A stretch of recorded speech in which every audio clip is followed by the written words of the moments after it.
all the space between all the atoms and took all the people and squished them together, come up with a space like a little sugar cube. What's this, Phil? Oh, man, That's the sweetness kind of of being funny, you together. know? It's like a little... No. This isn't funny. This is about them, not about me. It's about them, Fred. Like, they're getting switched together. I can see you're not ready.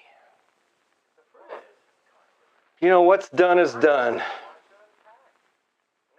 I guess it doesn't matter anyway.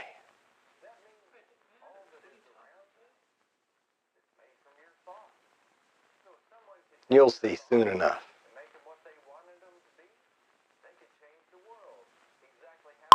Hey there, my friends. I want to just jump right into this one because it's sort of a new take. And this is a tale about a supernatural helper. But more than that, it's about what's in a name. And you know, I've said it a million times, the eternal thing ain't got no name. But what that really means is that there ain't a language created by us which is powerful enough to contain a name for such beings.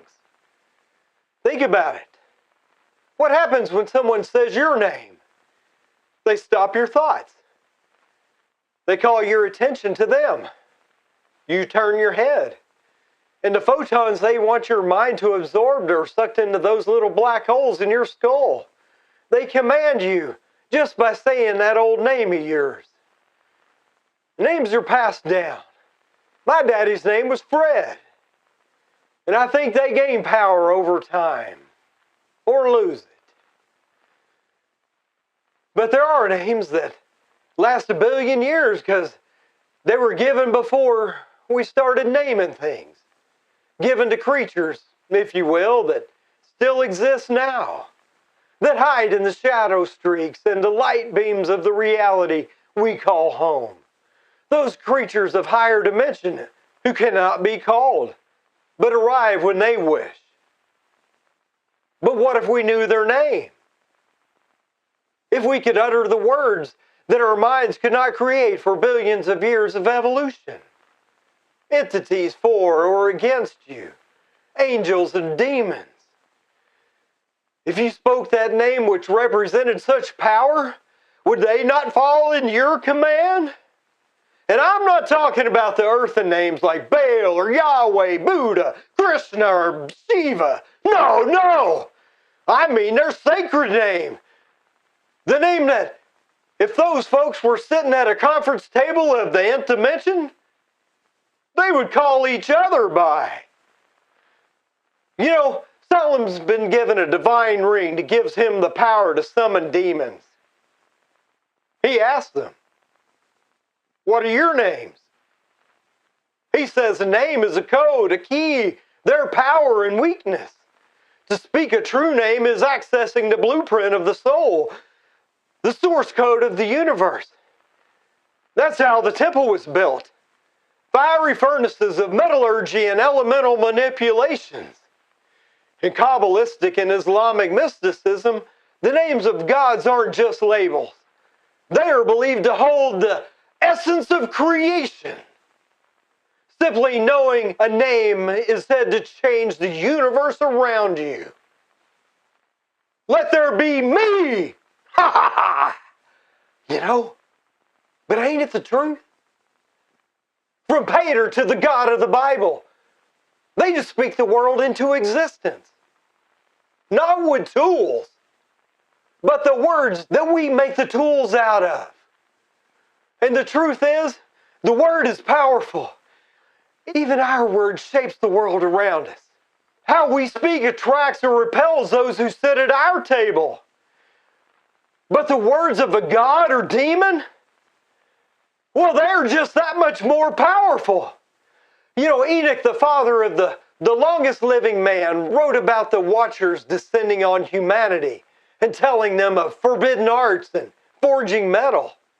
And Tubal-Cain, the son of Cain, you know, Cain, the fellow who killed his brother. Funny thing about Cain, he offered veggies.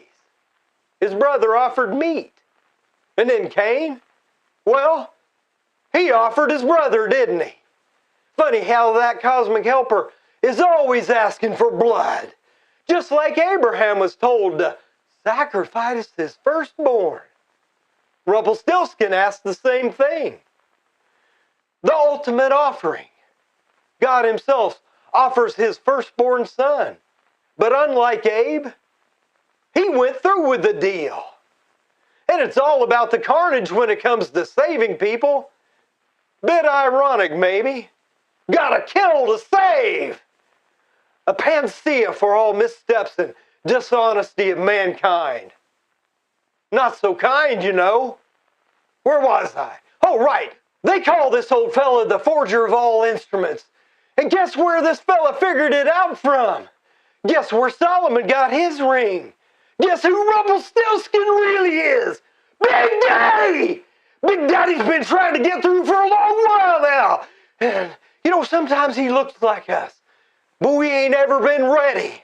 But now, oh, man, this has been going on before the people we know were here. Because we ain't the first people. Just the first people who looked like this.